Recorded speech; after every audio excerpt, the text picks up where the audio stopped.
এত জোরে কথা বলো না, তুমি এমন আজরাইলের সাথে বিয়ে দিছো, উনি কিন্তু জোরে আওয়াজ শুনতে পারে না। আসলে কি আজরাইল মাইয়ারে কিছু করছে? কিছুই করে নাই। আমার বন্ধুগণ, এইবার শ্বশুর মশাই, শ্বশুর মহোদয় জামাইরে রাখছে, বাবারে আমি এত বছর পর্যন্ত সন্তানকে লালন পালন করলাম, কন্যারে লালন পালন করলাম, কোনোদিন ভালো করতে পারলাম না, তুমি এক রাতের মধ্যে কেমনে ভালো করলা রে বাবা? দয়া করে মায়া করে তোমার কাছে আপনার তোমার শাশুড়ি মারেও ভালো করে দাও। যন্ত্রণার মধ্যে আছে না, শাশুড়ি মারে তুমি ভালো করে দাও। এখন জামাই বলতেছে, বাবা এরা তো নতুন নতুন ছিল, তো দেখে দেখে শিখছে, এই জন্য আসলে তার ভয়টা তো ভিতরে ঢোকে নাই। সে ধলাটা দেখছে, কালাটা দেখে নাই, কিন্তু যখন কালাটা দেখছে দেখাইছি, তখন সে ভয়ে আতঙ্কে সব ঠিক হয়ে গেছে। কিন্তু শাশুড়ি মা শিখতে শিখতে এমন কালা হয়ে গেছে, এমন কালো হয়ে গেছে যে পাতিলের কালি এটা মাছলে কি ধুইলে কি কখনো যাওয়ার মতো না। এরকম না? খারাপ লাগতেছে? একবারই আসিল তার মাইয়া, মা যেমন তার কন্যা এরকম। মা হলো জগরটে, পুরা এলাকার মধ্যে নাম করা একজন মহিলা, যার ঝগড়ার সাথে, যার তর্কের সাথে কেউ পারে না, পায়ে পাড়া দিয়ে কি করে ঝগড়া করে।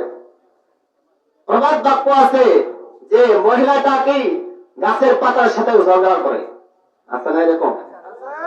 আপনাদের এলাকায় নাই? যাই হোক, বাবা এই মায়ের সাথে সংসার করে গেছে অনেক কষ্টে, কষ্টে সংসার করার পর এরপর তার থেকে যে একটা সন্তান আসছে, কন্যা। এই কন্যাও মায়ের চাল চলন দেখে, তার ওঠা বসা দেখে এটাও শিখে ফেলাইছে, এটাও শিখে ফেলাইছে। মা যেমন কন্যাও এরকম। একটা কথা আছে, গায়ে ভালো তার দুধ ভালো, দুধ ভালো তার ঘি ভালো, ঠিক না? আর যদি গায়ে ভালো না থাকে তার বাছুরও কি হবে? ওলট পালট হবে। যাই হোক, এই মেয়েটাও মায়ের পুরা ক্যাটাগরি, পুরা বৈশিষ্ট্য সে অর্জন করেছে। এখন যত জায়গা থেকে বিবাহ আসে আর বিবাহ হয় না। এখন মায়ের তো টেনশন নাই, টেনশন কার? বাবার। এই মেয়েটা কোথায় আর বিবাহ দিবে? যেখানে আসে সেখানে বাজি। আরে এই জায়গায় যাইতেছ, মা তো তার গাছের পাতার সাথে ঝগড়া করে, মায়ের তো একখানা ভাই আর কি মায়ের থেকেও বেশি, ওই জায়গায় যাওয়া যাবে না। এখন মাইয়া তো বড় হইতে যাচ্ছে, ধীরে ধীরে বড় হচ্ছে, কিন্তু বিবাহ যত আসে ততই ভেঙে যায়। একজন আলেম শুনছে, শোনার পর তার মায়া বেড়াইছে, এই কন্যাকে কিভাবে বিবাহ দেওয়া যায়, এই কন্যার জীবন কিভাবে সুন্দর করা যায়। আলেম তার হেলেম নিয়ে আসছে, ওই মেয়ের, ওই কন্যার বাবাকে বলতেছেন, চাচা আপনি বড় চিন্তার মধ্যে আছেন, আপনার কন্যা বিবাহ হয় না, আমি আপনার মেয়েকে বিবাহ করব, আমি আপনার মেয়েকে বিবাহ করব। বাবা ডাকতে বলতেছে, বাবা তুমি আমার মেয়েকে বিবাহ করবা, কিন্তু আমি আগের থেকে এই মেয়ের বৈশিষ্ট্য তোমার কাছে আমি বলে দিচ্ছি। আমার মেয়ে কিন্তু সকলের সাথে ঝগড়া করে, এমনকি পায়ে ভাড়া দিয়েও ঝগড়া করে। আমার মেয়েকে নিয়ে তুমি সংসার করতে পারবা কিনা আগে তুমি বুঝে দেখো। বাবা সাদা সেটা না, সাদা সেটা তো আবার পরে বলবা যে আপনার মাইয়া এইরকম ঝগড়া করে, এই কথা তুমি বলতে পারবা না। তো আলেম সে চিন্তা করতে, ঠিক আছে আমি আপনাকে অভিযোগ দেব না, আমি আপনার মেয়েকে নিচ্ছি ভালো করার জন্য। তো বাবা শুইনা বলতেছে আলহামদুলিল্লাহ। এবার ওই আলেমের সাথে বিবাহের জন্য চুক্তি, ওই আলেমের সাথে চুক্তি হয়ে গেছে, পরামর্শ হয়ে গেছে, বিবাহ হয়ে যাবে। এমন অবস্থায় বিবাহের দিন ওই আলেম এমন কিছু কৌশলতা অবলম্বন করেছে, যে কৌশলগুলো আদৌ মানুষ দেখে নাই, ওই সময়ের মানুষগুলো দেখে নাই। ওই জামাই বারের নৌকার পথ দিয়ে যখন বিবাহ করার জন্য আসতেছে, এই নৌকার মধ্যে কিছু মাটির হাড়ি উঠাইছে, একটা বকরি উঠাইছে, কিছু মাটির হাড়ি আর একটা বকরি উঠাইছে, কিছু বরযাত্রী উঠাইছে। ওঠানোর পর নদী পথ দিয়ে আসতেছে, আর রাস্তা দিয়ে যায় জামাই তার হাতের মধ্যে একটা তরবারি।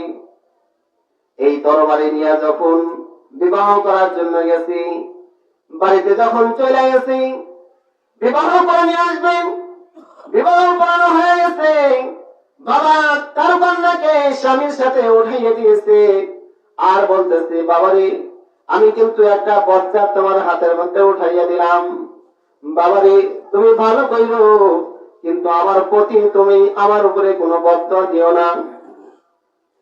স্বামী বলতেছি, জামাই বর বলতেছে, বাবা আপনি চিন্তা করেন না, আপনি আল্লাহ তাআলার কাছে দোয়া করেন, আমি আপনার কন্যাকে ভালো করার জন্যই আমি বিবাহ করেছি। সুবহানাল্লাহ বলেন।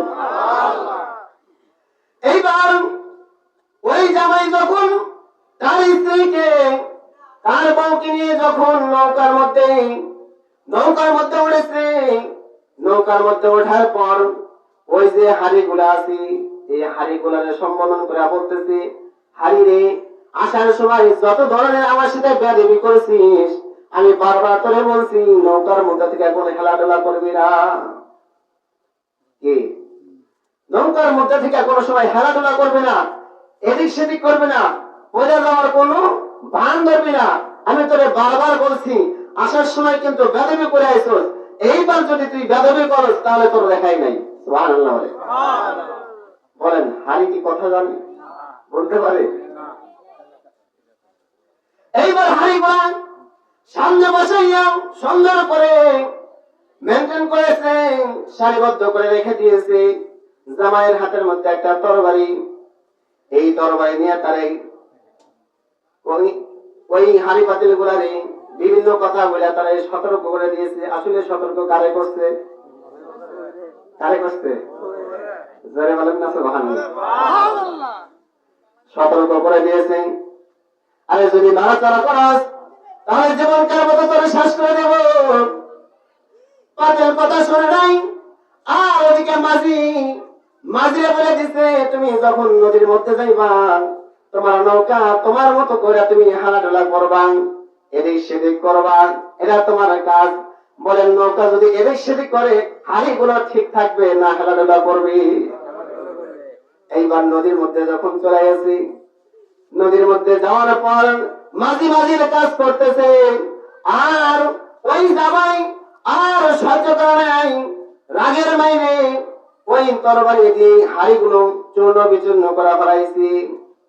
এইবার তো কাহিনীগুলা দেখছি, ওই মেয়ের মধ্যে ভয় এসে গেছে, হাই হাই কোন আজরাইলের কাছে বিয়ে দিল, কোন আজরাইলের কাছে বিয়ে দিল, ওই দিনে মারা দিয়ে দিছে, এ তো আমার শেষ করে ফেলাইব। আবার কিছু দূর যাইতে বকরি ডাকতে বলেন, এ বকরি, আসার সময় আমার কানটা নষ্ট করে ফেলাইছোস, কিন্তু এবার করে আমি না করে দিলাম, মানা করে দিলাম, আর একটা মুহূর্তের জন্য যেন তুই বাবা করবি না, কান্নাকাটি করবি না, আমি তোরে নিষেধ করে দিয়ে দিলাম। যদি তুই কান্নাকাটি করিস তাহলে আমি তোর জীবনকার মতো দুনিয়ার থেকে বিদায় দিয়ে দিব। এখন ছাগল বা বকরি কথা শুনবো, এর বেশি ভয় পায় না? যত ভয় বেশি পায় তত তার চিল্লানি আর বেশি ওঠে। ওইদিকে মাঝি মাল্লারে বলে দিয়ে দিচ্ছে, তুমি বেশি করে কি করবা, ঢোলাইয়া দিবা। এইবার ঢোলাইয়া যখন দিয়ে দিছে, মাঝখানে যখন চলে গেছে, বকরির চিল্লানি আর কে দেখে?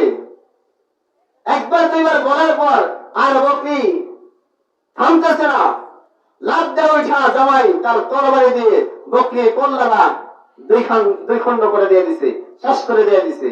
এখন ওই কন্যা কি কাপড়ের মধ্যে থেকে সবাইয়া কাঁপতেছে, বাবার জন্য আমার কি করলা, কোন আজরাইল হাতে তুমি তুলে দিলা? সুবহানাল্লাহ।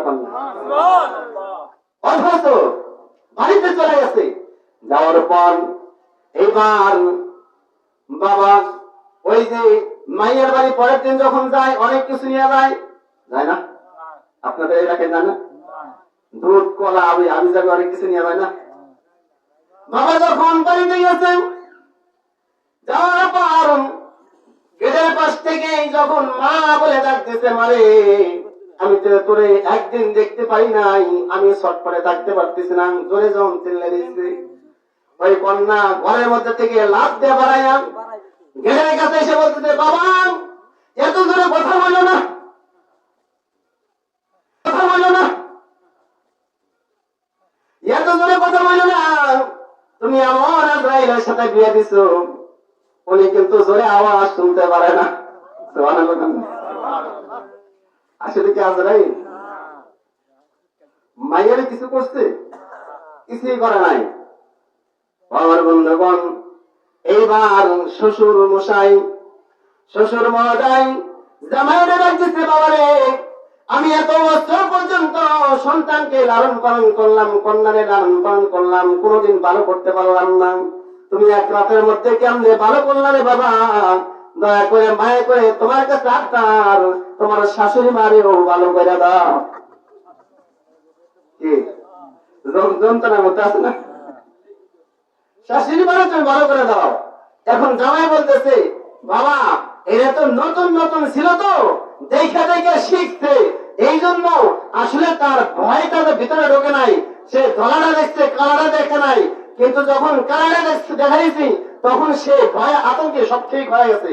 কিন্তু শাশুড়ি মা শিখতে শিখতে এমন কালা হয়ে গেছে, এমন কালো হয়ে গেছে যে পাতিলের কালি এটা মাছলে কি ধুইলে কি কখনো যাওয়ার মতো না।